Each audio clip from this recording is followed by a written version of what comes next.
오늘은 올겨울 들어서 가장 추운 날씨네요. 밖에 나가다가 깜짝 놀랐습니다. 여러분 안녕하세요. 저는 딸 자식 다 키워놓고 지금은 취미로 필라테스를 하면서 건강관리를 하고 있는 50대 후반의 여자입니다. 제가 딸을 좀 늦게 낳았거든요. 딸은 지금 딱 결혼 정년기의 나이입니다. 그런데 벌써 내년이면 초등학교 3학년이 되는 아들이 있어요. 이게 무슨 뚱딴지 같은 소리냐 궁금하시죠? 딱 까놓고 말씀드리자면 제 소중한 딸을 어린 나이에 미혼모로 만든 몹쓸 놈이 있었습니다.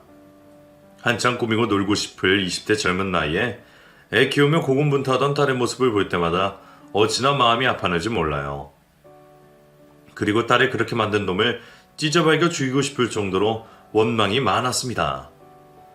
여자가 한을 품으면 온유월에도 서리가 내린다고 하는데 저희 가족 2명이 그놈에게 한을 품고 있었어요. 죽은 남편도 마찬가지였고요. 당시에 잡아다 족치고 싶은 마음은 굴뚝 같았는데 막상 제가 할 수 있는 일이 없어서 속만 태웠습니다. 그저 하늘의 심판을 언젠가는 받으리라, 꼭 지가 지은 죄값을 받으리라 기도하고 기도했어요. 그런데 그 심판을 제 손으로 직접 한 날이 오게 될 줄 누가 알았겠습니까? 원수는 외나무 다리에서 만난다고 하잖아요. 이만 부득부득 갈고 있었는데 그놈이 어떻게 제 발로 걸어 들어왔어요. 저는 그 기회를 놓치지 않고 아주 꽉 깨물어서 외나무 낭떠러지 아래로 떨어뜨릴 수 있었습니다. 비록 딸에게 죄 지은 것에 대한 벌은 아니었지만 나쁜 놈은 한 가지만 하지 않더라고요. 제가 평소에 이곳에 올라오는 사연들을 들으면서 위안을 많이 받았습니다. 혹여나 저희와 같은 일을 겪으신 분이 있다면 대리만족을 하실 수 있으면 좋겠다는 작은 바람으로 저희 이야기를 적어보려고 해요. 그럼 지금부터 그 이야기를 여러분에게 전해드리겠습니다. 우선 저는 남편과 결혼 초에는 사이가 그다지 좋진 않았습니다. 남편은 정말 고지식한 사람이었어요. 게다가 나이도 저보다 10살이나 많았거든요. 저에게 하라는 것보다 하지 말라는 것이 더 많았던 사람입니다.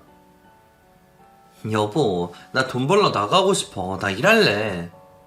윤정아, 네가 뭐 돈을 번다고 그래. 나가면 힘드니 투성인데. 야 됐어. 집에서 살림이나 해. 처음에는 그게 저를 위해줘서 그러는 거라고 생각했는데 점점 제 숨통을 조여왔어요. 남편은 저를 완전히 어린애 취급했습니다. 사사건건 간섭하고 혼수를 뒀어요. 생활비도 빠듯하게 줘서 제가 좋아하던 과일을 사 먹을 돈도 부족할 정도였으니까 말 다 했죠. 남편과 저는 제가 수련생으로 일하던 미용실에서 처음 만났어요. 남편은 제가 일했던 가게의 단골 손님이었습니다. 남편이 먼저 저에게 호감을 보였고 적극적으로 구애해서 22 어린 나이에 저는 뭣도 모르고 결혼을 했던 겁니다. 윤정씨 언제까지 미용실에서 사람들 머리나 감겨줄 거예요? 예? 글쎄요. 이게 제 일인데요. 미용사 할 때까지는 해야죠. 나중에 안 되면 제빵사도 하려고 이미 자격증 다 따놨어요. 그러지 말고 나랑 삽시다. 내가 평생 윤정씨 편하게 해줄게요. 무뚝뚝하기는 했지만 그 말 속에 진심이 들어있다고 느꼈습니다. 사실 제가 화목한 가정에서 자란 게 아니라서 얼른 화목한 가정을 이루고 싶다는 욕망이 크기는 했어요. 저는 이혼한 부모님 사이를 짐짝처럼 오고 가며 살았거든요. 어딜 가나 환영받지 못하는 삶이었습니다. 그런데 남편 저에게 사랑을 주지 못한 아빠보다 더 진정한 사랑을 주는 사람이라고 생각했어요. 고지식하고 구두쇠인 성격만 빼면 뭐 그렇게 몹쓸 정도로 나쁜 사람은 아니었죠. 그게 너무 심해서 문제가 될 때가 있기는 했지만요. 아무튼 결혼을 하고 나서 저희는 이상하게 아이가 생기지 않았습니다. 남편도 저도 아이를 간절히 원하고 있었거든요. 병원에 가서 검사를 하니 남편에게 문제가 있다고 했어요. 그때 이후로 절망에 빠져서 살았어요. 꼭 자식을 낳아 키우고 싶었던 제 꿈이 사라져버렸으니까요. 그리고 저는 남편이 잔소리를 해도 듣지 않고 빵가게에 가서 빵을 굽는 일을 했습니다. 일 당장 그만둬. 애도 안 키우는데 맨날 방구석에서 혼자 벽만 보고 뭐해. 나 일할 거야. 말리지 마. 애 낳으면 되잖아. 못 낳는다잖아. 그럼 시험과 아이라도 하자고. 남편은 그걸 극구 하기 싫다고 했었거든요. 정말? 할 거야? 그래, 하자. 결혼 4년차가 되고 나서야 남편과 저는 시험과 나이를 갖기 위해서 시도를 했습니다. 물론 쉽지는 않았어요. 하지만 하면 할수록 자꾸만 오기가 생기더라고요. 꼭 남편과 저를 닮은 아이를 낳고 싶다는 욕심이 커져만 갔습니다. 남편은 당시에 목수 일을 하고 있었어요. 꽤 재주가 좋아서 돈은 잘 버는 것 같았는데 저에게 월급 통장을 보여준 적은 한 번도 없습니다. 짠돌이도 그런 짠돌이가 없었어요. 당시에는 속이 타들어가는 것 같았는데 이제는 남편이 왜 그랬는지 조금은 이해합니다. 가장으로서의 책임감 때문이었을 거예요. 결혼 초에는 그 짐을 나눠들면 좋았을 텐데 혼자서 짊어지고 가려고 하다 보니 본인도 저도 심적으로 힘이 들었던 겁니다. 아무튼 그렇게 어렵게 아이를 가지려고 시도를 해도 몇 번이나 실패를 해서 점점 지쳐갔어요. 당시에 남편이 마흔이 다 되어가는 나이였고 이제는 포기할까 싶었을 때 선물처럼 임신을 하게 되었습니다. 그 사실을 알았을 때는 하늘을 날아갈 것처럼 기뻤어요. 여보, 나 드디어 임신했어. 이제 4주차래요. 나 너무 행복해. 제가 들떠서 그렇게 말했는데 평상시 차분하게만 하는 남편 후 입이 찢어져라 웃으며 저를 안아주었습니다. 고생했어 윤정아. 진짜 내가 그동안 얼마나 죄스럽던지. 고마워. 그 말을 하면서 눈물까지 흘리더라고요. 티를 내진 않았지만 저만큼이나 남편도 애를 탔던 모양입니다. 아이를 임신하고 나서부터 남편도 조금씩 변해갔어요. 고지식하고 무뚝뚝하기만 했던 남편이 저에게 애정 표현을 하기 시작했습니다. 너 딸기 먹고 싶댔잖아. 어서 씻어 먹어. 당신, 내가 아는 사람 맞지? 귀신 아니지? 아이 민망하게 왜 그래. 먹어. 내 씻어다 줘. 그래줘, 완전 땡큐죠. 고마워요, 여보. 그나저나 딸을 낳으려나. 과일 많이 먹네. 남편의 말에 제가 괜히 입이 삐죽해서 대답했습니다. 왜? 딸 낳으면 소박 넣을 거야? 하서라. 요즘 세상에 딸이고 아들이고 뭐가 중요해. 건강하게 낳기나 해. 그렇게 남편의 사랑을 받으며 저는 태교에 열중했고 눈에 넣어도 아프지 않을 딸을 낳았습니다.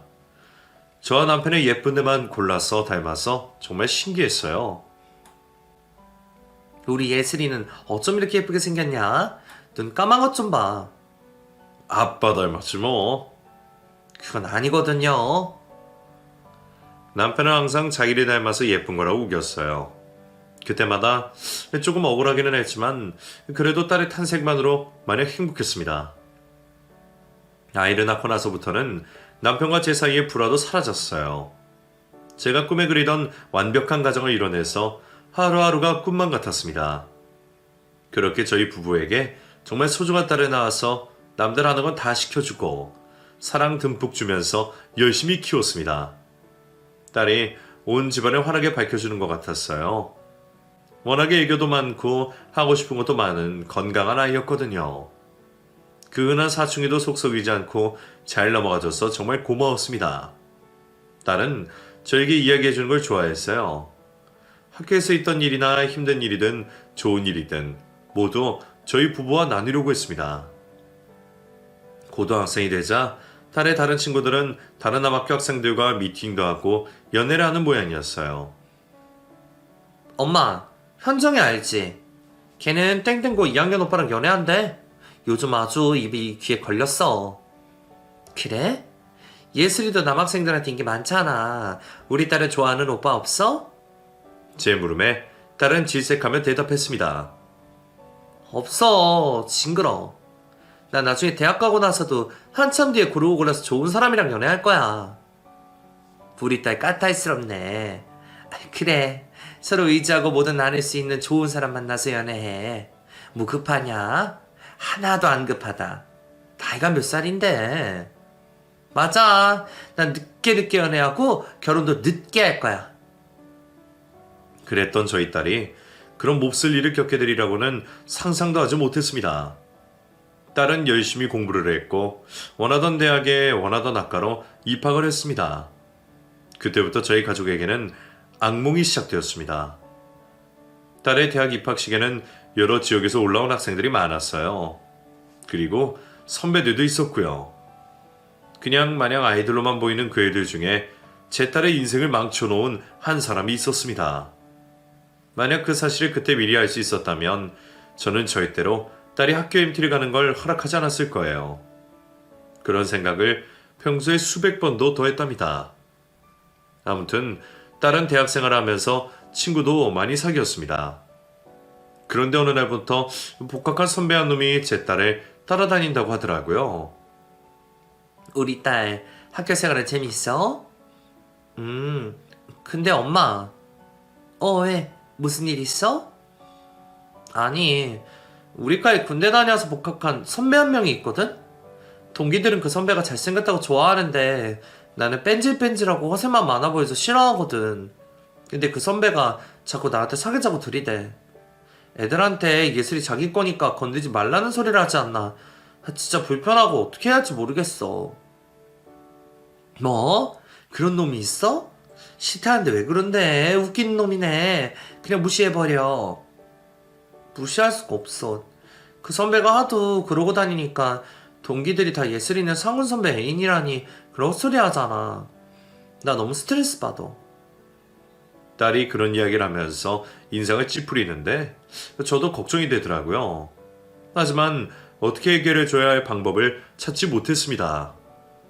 그렇게 시간이 흐르고 딸이 MT를 가게 됐다고 했어요.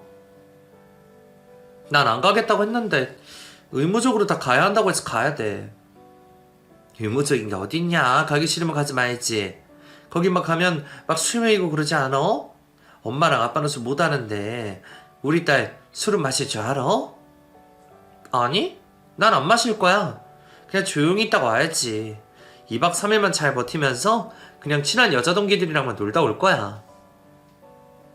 그래, 뭐 별일이야 있겠니? 뭔 일 생기면 연락하고. 그렇게 딸은 대학 입학 후에 첫 MT를 가게 됐습니다. 남편도 저도 내심 걱정은 됐지만 친한 동기 친구들도 있고 한데 별일이야 있겠냐 하고 안심하고 있었어요. 그런 자연재해 같은 일이 저희 집에 일어날 줄 누가 짐작이나 했겠습니까? 딸은 MT를 다녀온 후로 웬일인지 말 수가 없어졌어요. 평소에는 미주알 고주알 자기 사생활 다 이야기하던 아이가 입을 꾹 다무니 속이 답답하더라고요. 그래서 제가 먼저 MT 가서 무슨 일이 있었냐, 재밌었냐 물었습니다. 그러자 딸이 안 내던 짜증까지 냈습니다. 엄마 그만해. 왜 그래? 무슨 일 있었어? 나 MT 얘기하기 싫어. 정말 지옥 같았어. 묻지 말아줘 제발. 딸이 힘없이 그렇게 겨우 말을 꺼내는데 뭔 일이 있었구나 싶어서 걱정이 되기도 시작했어요. 그렇게 3달 가까이 지났을 때였습니다. 딸이 학교에 가지도 않고 자기 방에서 엉엉 울기만 했어요. 저도 남편도 문 열고 이야기 좀 하자고 해도 방 안에서는 딸이 우는 소리만 들렸습니다. 예슬아 무슨 일이야? 엄마 아빠랑 얘기 좀 하자. 울지 말고 문 좀 열어봐. 그렇게 타일러도 한참을 울기만 하던 딸이 몇 시간이 흐른 뒤 방문을 열고 나왔습니다. 얼마나 울었는지 눈이 퉁퉁 부어서 빨개져 있더라고요. 그리고 나오자마자 저와 남편을 보고 또 바닥에 주저앉아 통곡을 했습니다. 엄마, 아빠, 나 어떡해. 그런데 딸의 손에 뭔가가 쥐어져 있어서 제가 다가가서 딸 손에 쥐어진 걸 빼앗아 들었습니다. 임신 테스트기였어요. 2줄이 그어져 있었습니다. 저는 그걸 보고 심장이 덜컥 내려앉는 기분이었어요. 이게 대체 이게 뭐야? 남편이 물었고 딸이 겨우 대답했습니다. 엄마, 아빠, 나 임신했나봐요. MT 갔을 때 난 하나도 기억이 안 나는데 그 나쁜 놈이. 정말 청천벽력 같은 소리였습니다. 그리고 딸이 말을 이어갔어요. MT를 가서 선배들이 게임을 하면서 순을 거랬고 딸은 극구 거절했다고 했어요. 그런데 분위기 흐린다며 딸에게 핀잔을 놓기에 화가 나서 대접에 가득 담긴 소주와 맥주를 벌컥벌컥 들이켰다고 했습니다. 그리고 정신을 잃었는데 깨어보니 숙소와 떨어진 작은 방에 딸을 쫓아다니던 그 죽일놈의 선배와 단둘이 있었다고 했어요. 나는 아무 기억도 안 나는데 그 선배는 옆에서 코 골면서 자고 있고 너무 무서워서 그냥 도망쳐 나왔어. 내내 기분이 안 좋았는데 그날 이후로 선배가 날 모른 척 하더라고. 그냥 나쁜 꿈 꿨다고 생각하고 넘기려고 했는데 엄마 아빠 나 어떡해. 남편은 그놈 잡아다 죽이겠다고 길길이 날뛰었고 저는 우선 딸의 건강이 걱정돼서 딸을 데리고 산부인과로 갔어요. 시간을 계산해보니 딱 딸이 MT에 갔을 때 애가 생긴 거더라고요. 20살 어린 나이에 원치도 않는 임신을 하게 만든 그놈을 당장 제 눈으로 보고 싶었습니다. 저와 남편은 딸을 데리고 학교에 갔어요. 그리고 조용히 그놈을 불러냈습니다. 겉보기에는 멀끔하게 생긴 평범한 대학생이라서 더 화가 났습니다. 자기를 왜 불렀냐고 어리둥절해 하더라고요. 저한테 무슨 볼일 있으셔서 끓어오르는 분노를 억지로 참으면서 제가 물었습니다. 학생이 한송은 맞지? 우리 딸 알지? 예슬이. 자네가 우리 딸 줬다고 쫓아다녔다며. 네? 그게 언제적 얘긴데. 학기 초에 잠깐 그랬는데 왜요? 지금은 저 여자친구 있어요. 뭐 별것도 아닌 일로 찾아오셨어요. 예슬이가 초딩도 아니고. 그놈은 정말 태연하게 말을 이어갔어요. 와중에 여자친구가 있다고 말하는데 정말 제 깊은 곳에서부터 분노가 들끓어 올랐습니다. 남편, 저와 마음이 같았는지 화가 나서 벌떡 일어서더니 그 자식의 멱살을 잡고 말했어요. 너 이 자식, 너 이놈! 왜 이러세요? 이거 놓고 말씀하세요. 네 놈이 우리 딸 강제로 임신시켰잖아, 이 자식아. 네가 그러고도 인간이야? 예? 저 예술이랑 사귄 적도 없어요. 무슨 말도 안 되는 말씀이에요. 잘 알고 있어.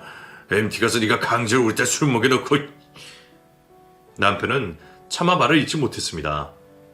그 말을 듣고 나서야 뭔가 찔리는 게 있는지 그놈 얼굴이 사색이 되더라고요. 그리고는 오히려 적반하장으로 성질을 부렸습니다.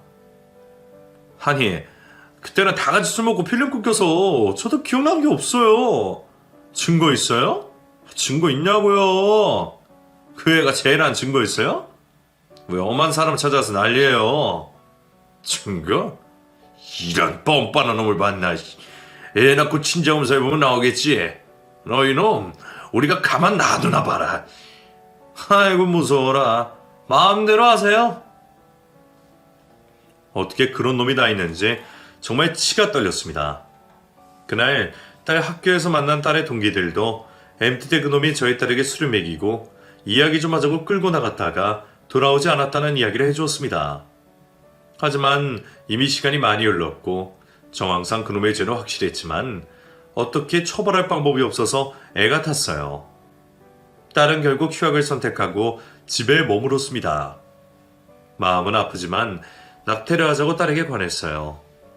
하지만 그때 그게 불법이기도 했고 딸은 차마 애를 지울 수 없다고 했습니다. 어떻게 애를 지워? 초음파 사진도 봤는데. 엄마, 난 못 지워. 뭘 결정하지도 못할 만큼 마음이 많이 약해진 딸을 보며 저는 속이 터져나갈 것만 같았습니다. 정말 이러지도 저러지도 못하는 상황이었어요. 꿈 많던 제 딸의 인생이 피기도 전에 이렇게 꺾여버리다니. 정말 그놈을 잡아다가 사지를 지켜 죽이고 싶은 마음뿐이었습니다. 하지만 뭘 어찌할 수 없는 답답한 마음에 옥상에 올라가서 혼자 목이 나갈 정도로 소리를 지르고 내려오는 날이 늘어만 갔습니다. 제가 그러니 딸은 오죽했겠어요. 정말 가슴이 찢어지는 듯이 아픈 나날이었습니다. 그 사이에 딸을 그렇게 만든 파렴치한 쓰레기만도 못한 놈은 도피 유학을 가버렸어요. 아마 딸이 아이를 낳기 전에 지만 살겠다고 유학을 선택한 곳이었겠죠. 정말 인간도 아니었습니다. 그런 짓을 저질러 놓고 얼마나 잘 살겠다고 유학까지 가는 건지. 착하고 성실하게 살던 어린 제 딸이 무슨 죄를 지었기에 이런 일을 겪어야 하는 건지 모든 게 원망스럽기만 했습니다. 결국 딸은 미혼모로 아들을 출산했어요. 제가 키워줄 테니 다시 복학을 해서 학업에 열중하라고 했지만 딸은 고집을 부렸습니다. 내가 낳은 앤데 왜 엄마가 고생을 해? 내가 키울 거야. 복학은 나중에 하면 돼. 신경 쓰지 말아요. 그래도 예슬아, 너 하고 싶던 공부를 해야지. 엄마 괜찮으니까 그냥 학교 복학해. 아니면 다른 학교로 편입하는 건 어떠니? 딸이 그 학교에 안 좋은 기억이 많기에 저는 편입을 하고 다시 공부를 했으면 싶었습니다. 하지만 딸은 애 기저귀 뗄 때까지만이라도 자기가 보겠다고 우겼어요. 그 어린 딸이 애 엄마가 되어서 엄마 노릇을 하려는 걸 보니 정말 가슴이 미어지는 것 같았어요. 남편도 저도 딸의 의견을 존중할 수밖에 없었습니다. 21살의 어린 나이에 애 엄마가 된 딸을 보면서 가슴이 아팠지만 그래도 이왕 태어난 아이니까 다른 생각은 거둬두고 아이를 잘 키워야겠다고 생각했어요. 하지만 딸이 아이를 보고 있는 걸 보면 애가 애를 키우는 것 같아서 마음이 복잡했습니다. 제가 딸을 어렵게 갖고 낳았을 때 정말 축복만 같았는데 이 작은 아이가 무슨 죄인가 싶어서 저는 모든 마음속에 분노를 잊으려 애썼습니다. 애 돌이 될 때까지 저도 옆에서 같이 손주를 봐줬어요. 그 무렵부터 남편이 나이도 들고 더 이상 체력이 딸려서 목수일을 그만둔다고 했습니다. 그래서 제가 가게를 차리자고 제안했어요. 여보, 우리 토스트랑 커피 팔까? 장사를 하자고? 그래, 당신은 커피 내리는 거 배워. 난 토스트 만들게. 별로 내키지 않은 남편 옆에서 저는 열심히 토스트를 메뉴를 개발했습니다. 뭐라도 해야 살 것 같았거든요. 그리고 남편도 제 열정이 마음에 통했는지 바리스타 자격증에 땄어요. 저희 부부는 깔끔하게 인테리어를 해서 토스트 가게를 차렸습니다. 가게 주변에 핫그름 회사들이 많아서 장사는 예상보다 더 잘 됐어요. 딸은 아이를 키우면서 집에서 인터넷 강의를 보면서 공부를 했습니다. 나중에 공기업에 취업하고 싶다고 했어요. 딸에게도 목표가 생겨서 정말 다행이라고 생각했습니다. 그렇게 저희 가족은 마음속 상처를 가슴속에 묻어두고 각자의 자리에서 열심히 살았어요. 손주도 커가면서 어찌나 예쁜 짓을 많이 하든지 간 말문을 뗀 손주가 할머니 하고 저를 부를 때마다 귀여워서 어쩔 줄 모르겠더라고요. 할머니, 준호 배고파. 밥 줘. 아이고, 우리 손주 배고파? 우리 준호 뭐 먹고 싶어? 토스트랑 우유. 금방 해줄게. 기다려. 제가 만든 토스트를 그렇게 잘 먹더라고요. 고사리 손을 쥐어서 조금씩 베어보는 모습을 보면 그렇게 흐뭇할 수가 없었습니다. 커가는 아이를 보면서 기쁘기도 했지만 솔직히 이 아이의 생물학적 아빠만 생각하면 한숨이 나왔습니다. 물론 애 앞에서 그런 이야기를 일절 꺼내지 않았어요. 딸은 아이가 3살이 됐을 때부터 다시 대학에 다녔고 졸업 후에는 초등부 영어 학원 강사로 일을 했습니다.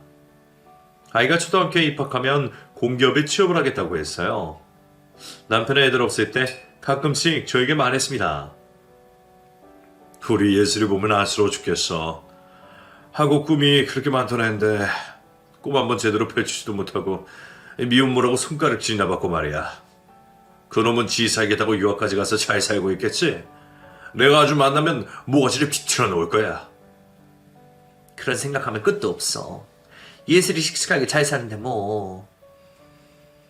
하나뿐인 딸 걱정에 밤잠 설치던 남편은 결국에 급성 심근경색으로 쓰러져서 다시 눈을 뜨지 못했습니다.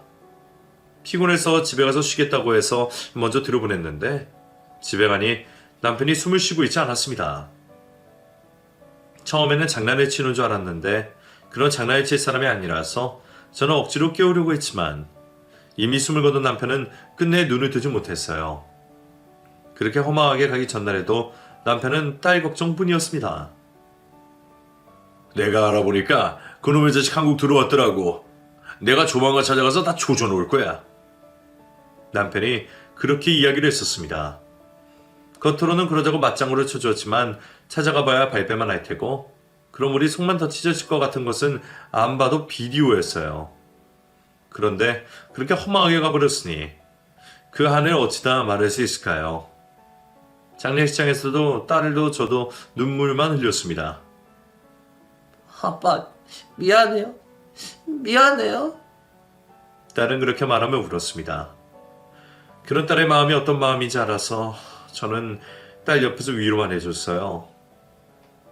그리고 손주는 할아버지가 어디 갔냐고 물었습니다. 할머니, 할아버지 어디 간 거야? 언제 와? 준호야, 할아버지는 하늘나라에 갔어. 이 다음에 아주 먼 훗날에 하늘나라 가서 만나자. 왜? 나 할아버지 보고 싶은데. 할머니랑 엄마도 할아버지 보고 싶은데 꼭 참아야 돼. 제가 그렇게 말하며 눈물을 글썽이니까 애도 눈치를 챈 건지 아무 말도 하지 않았습니다. 장례식을 치른 후에 남편과 함께하던 토스트 가게도 정리했습니다. 거기서 더 일을 할 수가 없겠더라고요. 남편이 가고 나서 아무런 기운도 없이 지냈습니다. 인생이 다 허무하게만 느껴졌어요. 그렇게 허무하게 지내다가 우연히 남편의 유sak을 상속받아야 한다는 사실을 알게 되었습니다. 그래서 딸과 함께 변호사를 찾아갔습니다. 그리고 제 예상보다 훨씬 많은 재산을 남편이 갖고 있었다는 사실을 알게 되었어요. 이 많은 걸 그렇게 꼭 쥐고 있었구나. 한번 구두쇠는 영원한 구두쇠구나 그런 생각도 안 든 게 아니네요. 아무튼 딸과 저는 남편의 유산을 상속받았습니다. 그리고 저는 알고 지내던 부동산 중개인을 통해서 좋은 정보를 얻고 6층짜리 건물을 하나 매입했습니다. 당시에는 그다지 목이 좋은 것도 아니었지만 건물 하나 사두면 이래저래 신경 안 쓰고 살아도 될 것 같았어요. 그게 제 인생의 전환점이 되었습니다. 지금까지도 그때 그 건물을 산 제 자신에게 칭찬을 해주고 싶을 정도예요. 돈이 문제가 아니라 철전지 원수에게 복수를 할 수 있는 자리가 저도 모르게 사이에 마련되었으니 말입니다. 예슬아, 너 이제 하고 싶은 공부해. 애도 다 컸는데 뭐 유치원 보내놓고 시간 많잖니. 내가 봐줘도 되고. 언제까지 미룰 거야? 엄마, 안 그래도 나 일 그만두려고 했어. 열심히 해볼게. 그래, 하고 싶은 거 다 해. 건물을 매입하고 나서 저도 시간이 남아 돌았어요.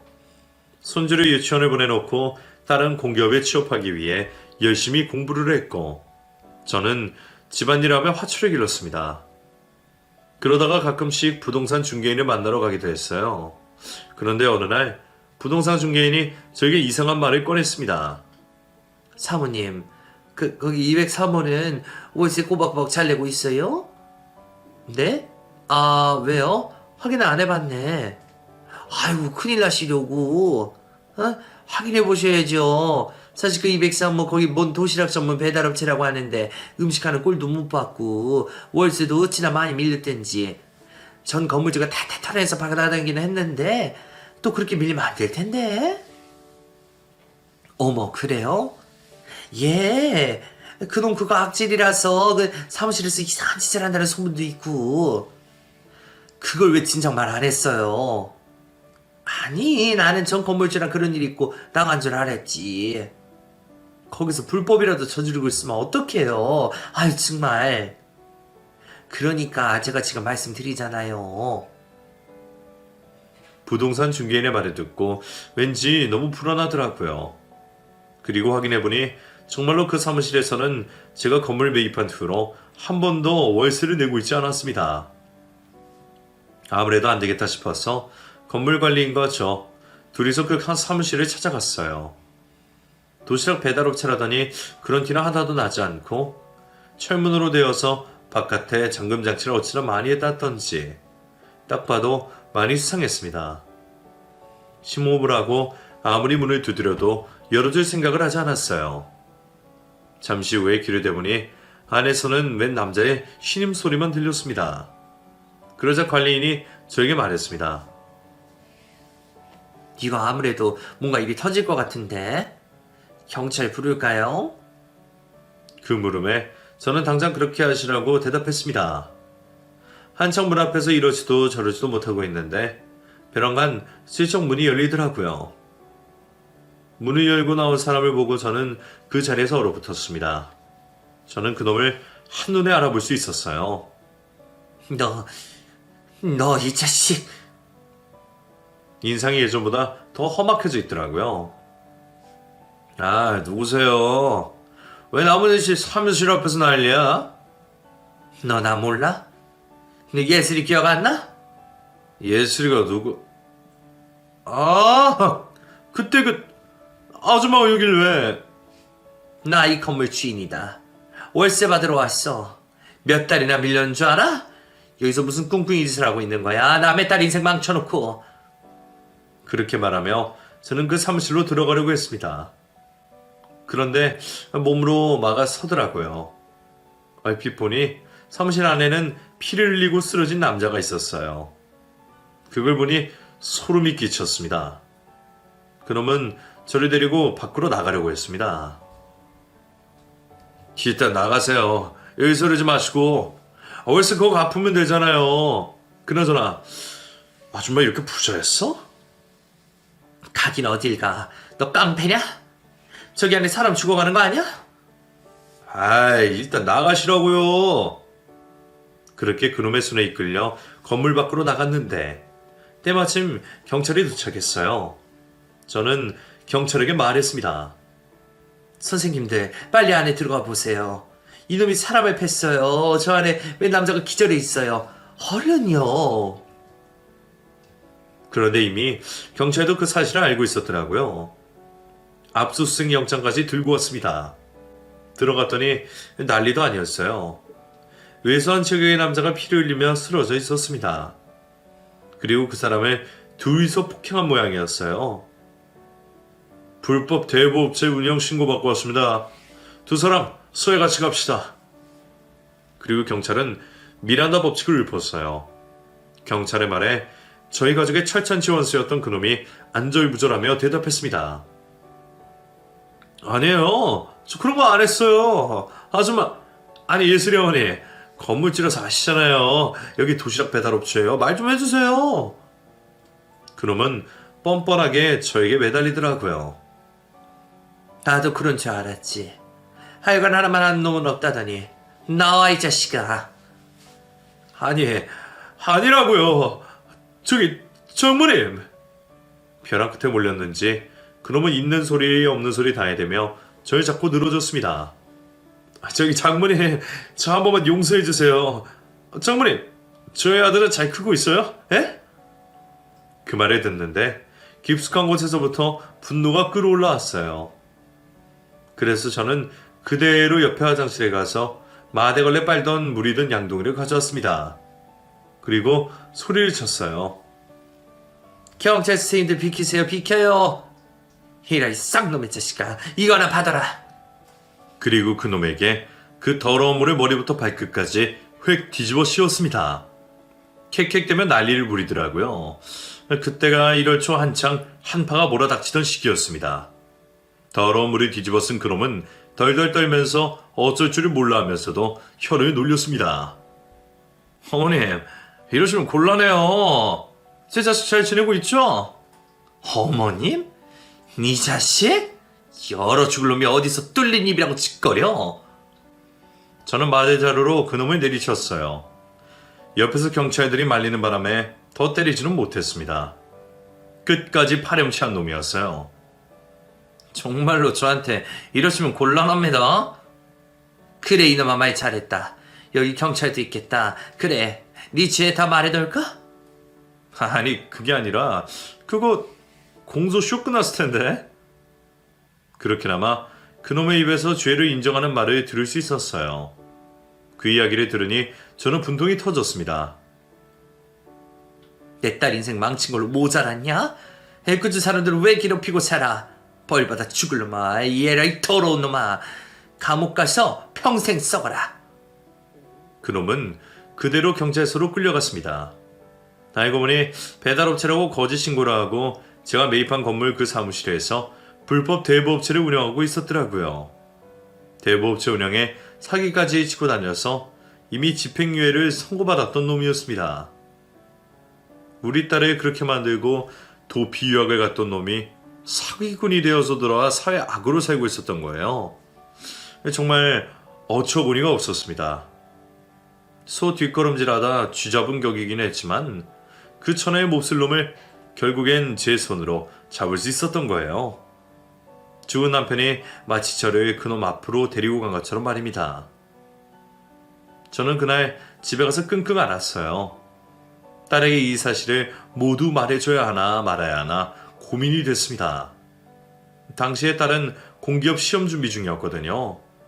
그래서 나중에 시험에 합격하고 나면 그때 이야기하기로 마음먹었어요. 결국 몇 달이 지나고 딸은 원하던 기업에 최종 합격을 했습니다.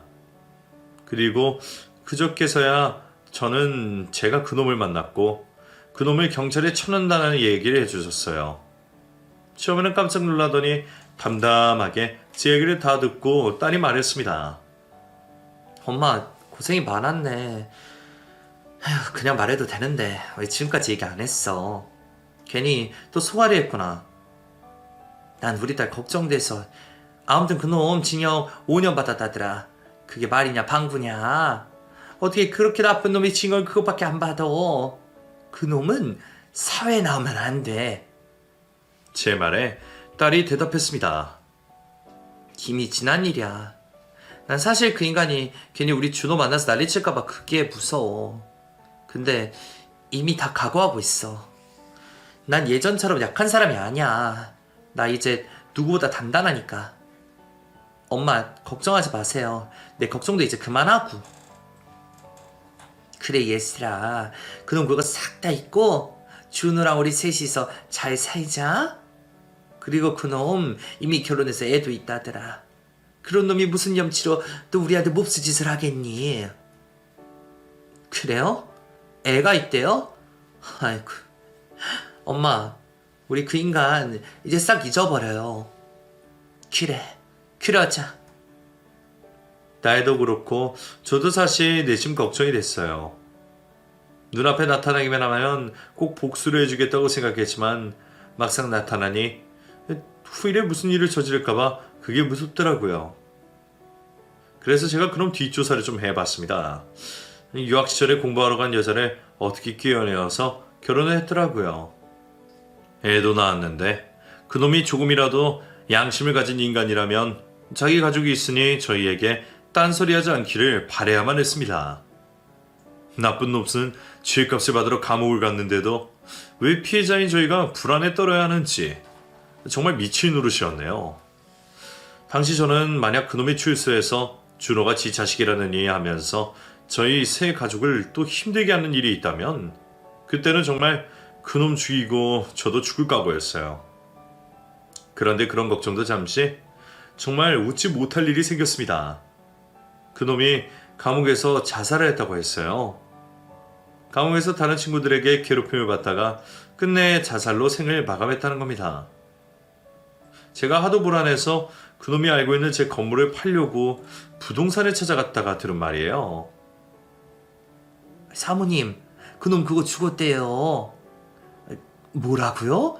그걸 어떻게 알아요? 저기 부동산 옆에 호프집이 있잖아요. 그 가게 사장 동생이 빵에서 살다가 나왔는데 그놈 이야기를 하더래요. 거기서 아주 죽도록 괴롭힘 당하다가 결국 지가 지 목숨 끊었다나 봐요. 그거 참 잘 됐네요. 건물 처분 하나 할게요.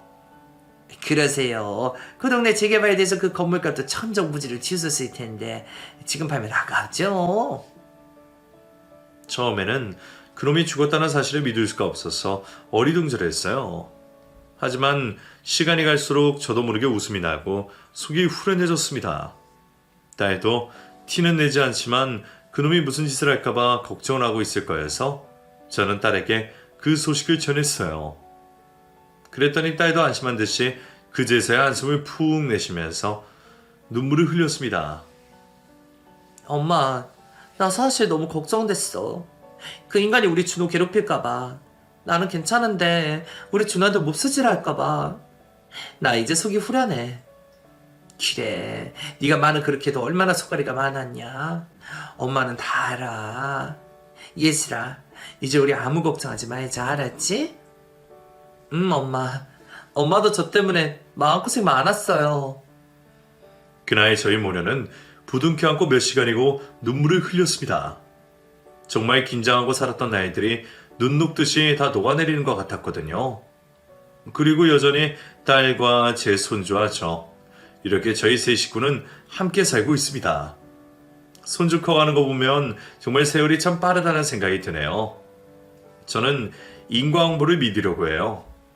나쁜 짓을 저지른 놈은 꼭 언제라도 그에 합당한 벌을 받게 되어 있습니다. 다 지난 일이지만 이렇게 털어놓으니 또 속이 후련하네요. 감사합니다.